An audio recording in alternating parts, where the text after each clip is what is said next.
coming up. I'm like a milk machine, a chef, supposed to be super mum, and you're like, how do I haven't even massaged myself. You slept with cling film? Every night. One day I was pregnant, I thought, this is a game changer. I mean, maybe it is. Tell you. The mum grabs this huge penis, goes running down the stairs and is flapping it around in front of her husband's face going, you see this? This is mine and I love it.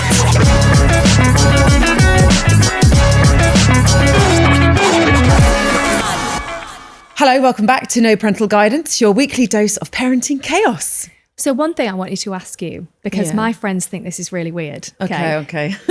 So when I was pregnant, all 3 pregnancies, I was always really worried about getting stretch marks because my brother was like 10 pounds. I mean, he's 6'4", he's massive. And my mum got loads of stretch marks and you can still see them. It's a 10-pound baby. And yeah, my mum's quite petite. So I used to think, oh my God, like I'm not really petite like my mum, but I was like, oh, I don't want to get stretch marks. So in my head, I thought if I get oil, rub it on my belly, get a big sheet of cling film every night. What? Put it over my tummy, sleep in it. You slept with cling film? Every night. I had a huge thing of cling film next to my bed and my oil. Never heard of that before. Rubbed it all, just I didn't like wrap myself like my head, put some eye holder, going to bed. Good to know, just in case. Sweating my off all night, just across my stomach. And then I'd wake up, and some nights I'd wake up and it would be a bit itchy, but it wouldn't be really hot or anything.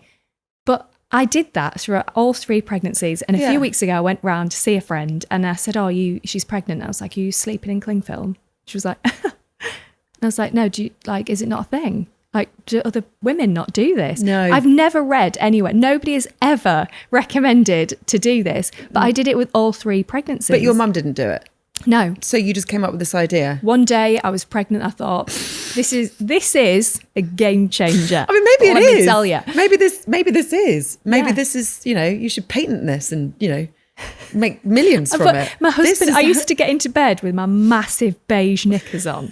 And when you just have your maternity t-shirt, but I'd never put oil on. Because the thing is, you put oil on your body and then you put a t-shirt on. What happens? The oil rubs onto the t-shirt, your pregnancy top that's like a tent. Yes. So I never had any dirty t-shirt. I mean, it's not like I'm going to wear them now because they were awful. But I did that. And I feel that you didn't do it. I didn't do that.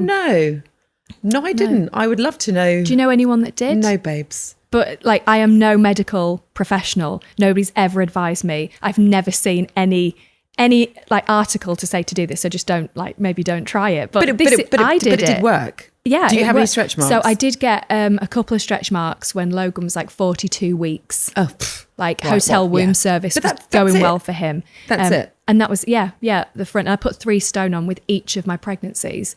So I was pretty bit. I really enjoyed eating. So maybe it works then. Can I put it around my ass as well? Well, now I'm like, where else can I put next week? I wish I'd known. I got really bad stretch marks on my boobs when I first grew boobs, not when I was pregnant. I know when I was pregnant as well, but but nobody would ever say put cling film on your ass, would they? No. Don't know why I did it really. I thought I'd ask you if you did it. And my husband was saying to me the other day, he was like, your underwear is out of control. Oh, it's too much. Yeah. The beige Spanx. We were getting ready to go out. I put my beige cycling shorts on, the bra that crisscross it, and he was like, "What are you wearing?" I wore beige Spanx yesterday. Yeah, I do actually love my beige Spanx. Well, they're but nice. They are quite new. I have nice underwear. I don't wear it. You have your period pants, period underwear. Then you have your comfy bra. I still wear my maternity sports bra-esque tops. Wow. Yeah. But then your baby's still quite young. I'm not breastfeeding. Right. I just really enjoy the comfort of those. There is that. Do you still wear thongs? Are you wearing a thong right now? Always a thong. Yeah. Oh, do you really? Yeah. Yeah. And then I put my Spanx on over the top. What am I wearing? I'm wearing big pants today. I like a big pant. Do you? Yeah. A beige one? It's not beige today. It was yesterday. Question, which I just realised maybe I've been doing something wrong for a long time. Do you wear knickers under your Spanx? Yes, I always put a thong on under my Spanx, yeah. That's what I do. But apparently you don't need to wear knickers under Spanx. It's just the Spanx. Because there's a hole. There's a hole to wee in the Spanx. There's a hole in Spanx? Yeah. I don't think mine have a hole. Well, how old are they? So what do you do? Just You just pull it apart and you wee. pull... Yeah, but then like I always feel like I want to be protected down there. Something Yeah, coverage. me too. I kind of feel like, I wear knickers with my Spanx. Yeah. So I don't use the hole. I But just pull everything down. What if you sit down, right? You know, if you fall over and then there's gapage, if you fell backwards and one of your legs came up, people's going to see like your internals if you do that. We'll just hope that doesn't happen. Yeah. Really. That would stress me out. A little bit, yeah. Quite nice draft though. We asked you to send in your fails and you delivered hard. From the depths of parenting despair, here are this week's finest cock-ups. Let's dive into the carnage then. What have you got, Louise? This one actually I was told firsthand from a friend of mine, which I could not stop laughing. And I hope that I can manage to tell the story without completely bursting into laughter. So here goes. This is my friend who has a teenage daughter, and their relationship is somewhat turbulent sometimes. I'm sure anyone who has a teenage daughter can relate to that. You know, they're in that phase. And this one particular day, for whatever reason, her daughter was rummaging through her mum's bedside table and came across a bag that was kind of tucked away at the back. No one should see this bag. And the daughter opened up the bag, and inside was a massive, real life looking, like not one of these fancy pink rabbits with beads and something that can pass as like a facial, the original beige like floppy. This is with testicles and veins and everything. It's like a proper full on, this is a penis. And so this daughter, how big is a set of drawers? No. The daughter said to this friend, you're going to say who it really was then, weren't you? She said to her mum, why have you got Dad's willy in your drawer? And then the mum was like, no, it's not Daddy's willy. It's just Mummy's toy. In the meantime, this teenage girl, the daughter's like, okay, so Daddy doesn't know about this. I'm going to blackmail you. So then the daughter was like, I'm going to go and tell Dad, who was downstairs.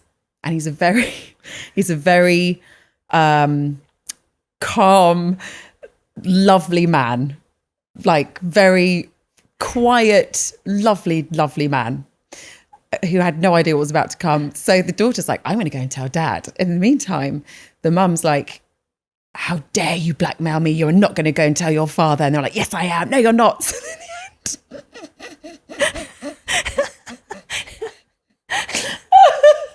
in the end, oh my God. The mum grabs this huge penis, goes running down the stairs and is flapping it around in front of her husband's face going, you see this? This is mine and I love it. He was just sat doing Sudoku. Husband was just like, probably like making like fried eggs and was just like, where the hell's that just come from?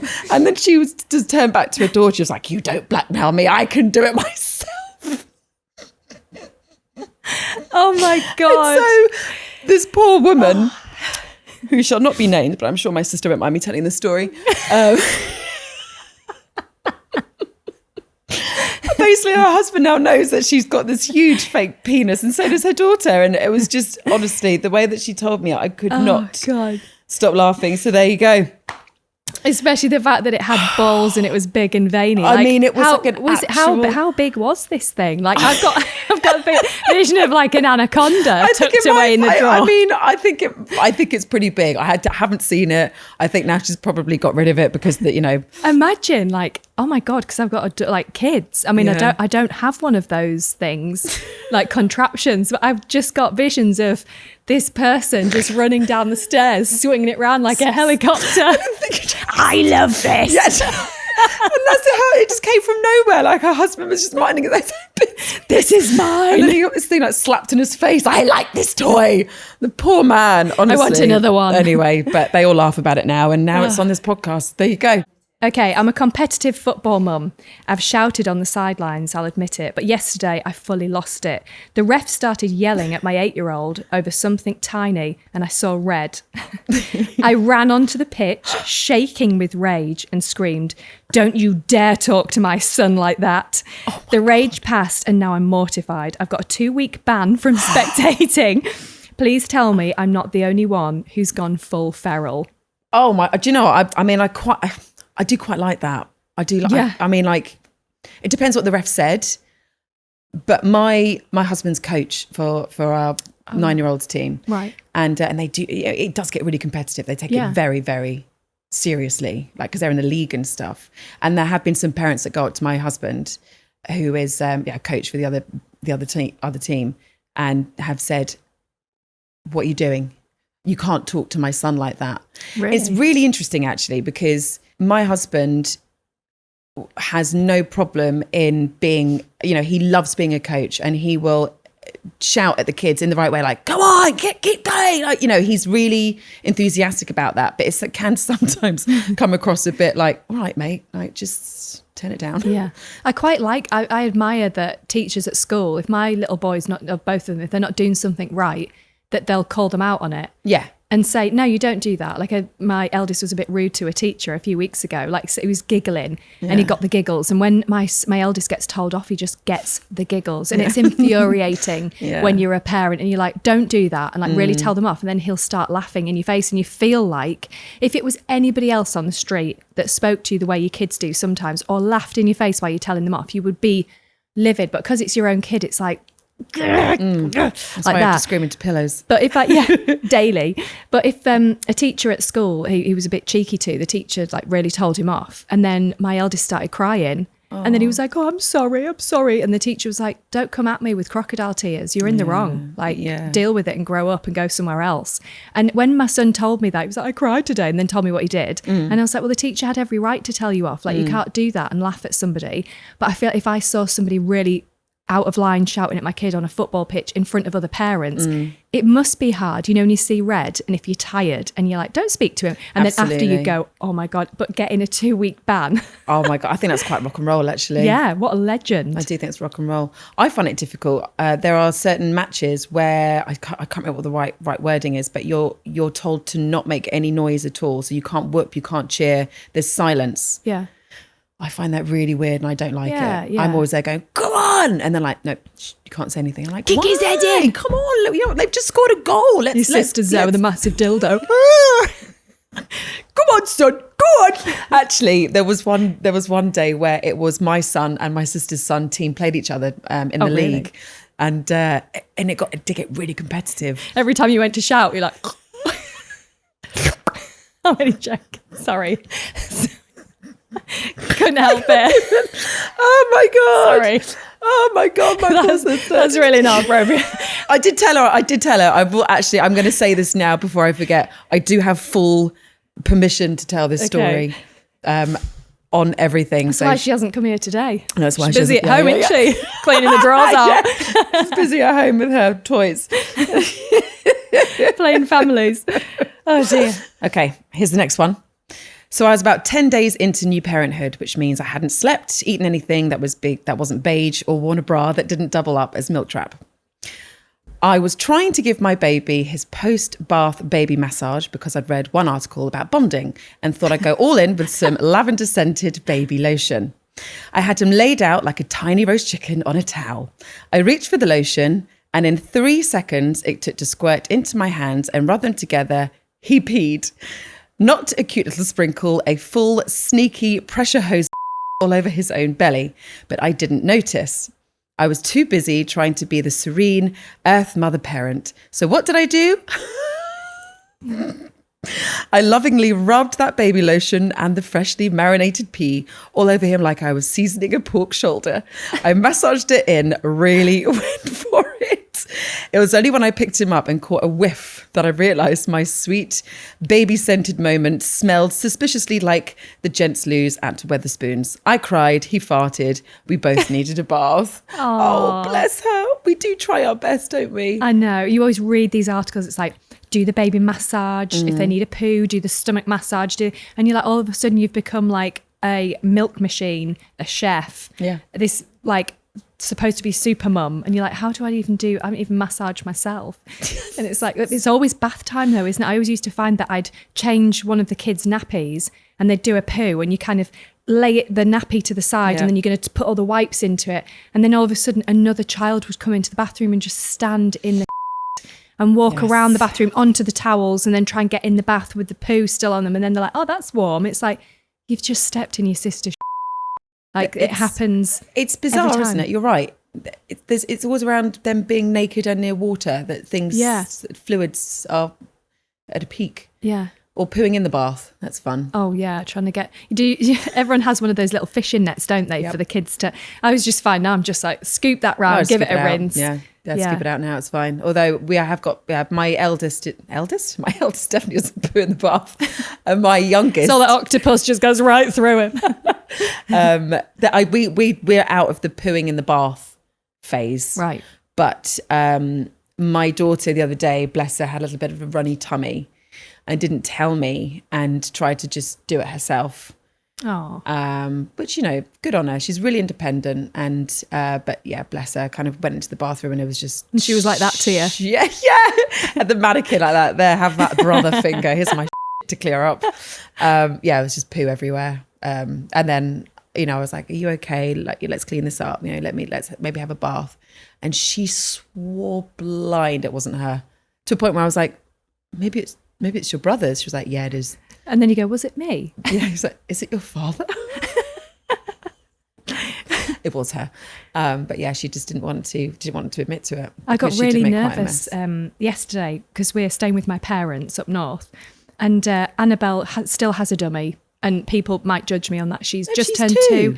But my boy's never had a dummy, so I actually don't know how long. But I've noticed that her teeth are like, because she's always got the dummy, and I'm trying to like get it out of her mouth, and she calls them her monies. Oh yeah. So I said to my mother-in-law the other day, I was like, oh, have you got Annabelle's money? And she's like, oh, how much does she want? I was like, no, sorry, her dummy. You forget, you just have this language. And yesterday I was like, where's all Annabelle's dummies gone? Because I was coming here. Yeah.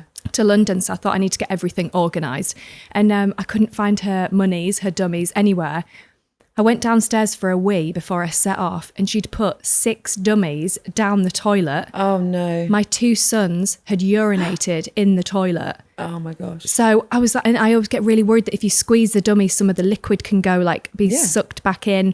So I had to go online and order express delivery, and I was like, all the dummies need to be thrown away, because I was so worried that she would be literally swallowing her brother's yes, probably would with be. The dummies. Yeah, don't do that. And she's like, money. And I'm like, I love that she calls it money. Yeah, not That's in the so toilet. cute. Annabelle. Give me my money.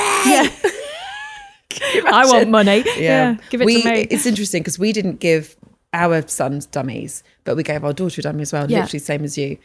And we didn't know how to get rid of it because we've never done it before. How do you get rid of it? Well, don't do what I did. Okay. This is actually a huge parenting fail, and I do not recommend anyone doing this. For whatever reason, we thought it'd be a good idea to get rid of the dummy. Went on a camping trip. Which is I don't even recommend going camping with toddlers anyway. It's just chaos. And we thought, now's a good time. We're all in one tent together that we can't stand up in, surrounded by other people that are trying to get a good night's sleep. Let's get rid of the dummy now. And we did.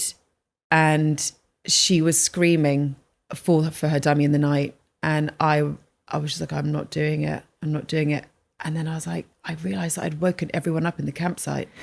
I don't know what I was thinking. Money. Like, oh my God, what's going on? Back, I don't know. And I was so like, we have to do this. We've started now, so we can't stop. We have to continue with this. And to be honest, to be fair, it took 2 nights for her to get over it. Yeah. Obviously, we packed up the next morning and left. We didn't stay the next night. I was too mortified because everyone just gave me the went really to the supermarket dirty and bought some dummies. This is our holiday. How dare you ruin it for us? We don't want to hear your kids screaming. But I didn't know what to do. I just thought I didn't actually think that she would be that upset from it. And how old was she when you did that? 3. Right.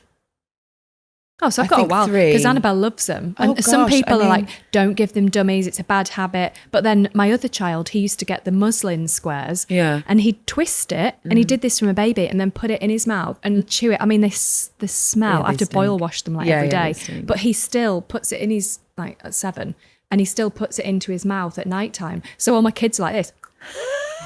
With their teeth. Like they're a dentist, it's fine. Yeah. They're just braces. Like, babes, you need to get some braces. We'll get you some clear braces when you're older. They're like, do you think I'll need braces? Like, probably. Yeah, probably. Maybe, yeah. I've got a friend who's a little bit older than me, who still has her, she calls it a couscous because she called it as a kid, and it's still her like muslin. Yeah. And she still has it, and she still sleeps with it every night. Does she? Yeah.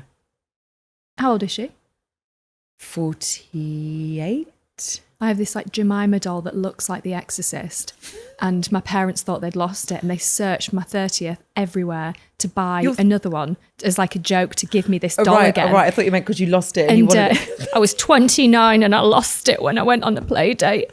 I went camping and I couldn't find it. They looked everywhere, bought this one on eBay, and then that day they found this other Jemima doll. So we've got two of them, but it's the ugliest doll you'll ever see. And when I show it to my kids, they're like, as if something bad, like a punishment. But that was my Jemima doll. Wow. Still got it, yeah. Jemima doll. It's not going to be a family heirloom, let me tell you. Honestly, I don't know whether to laugh, cry, or sterilise my entire house. If you've made it through this episode without clutching your head in second-hand shame, and congratulations, you're either not a parent or you've blocked it all out. Yeah, so thank you to everyone who sent in a story. We live for your disasters. We do. Please keep them coming. We need them, I think, for our sanity more than anything. No shame, no judgment, just mutual trauma and second-hand embarrassment. If you're enjoying the chaos, make sure you like, subscribe and leave a review, preferably one that doesn't get us banned from the PTA. Yes, that would be preferable. We're also on socials. Come find us at No Parental Guidance and keep those wild stories coming. We love them. So until next time, stay cool, calm and collected on the pitch and check your bedside drawer for rogue willies.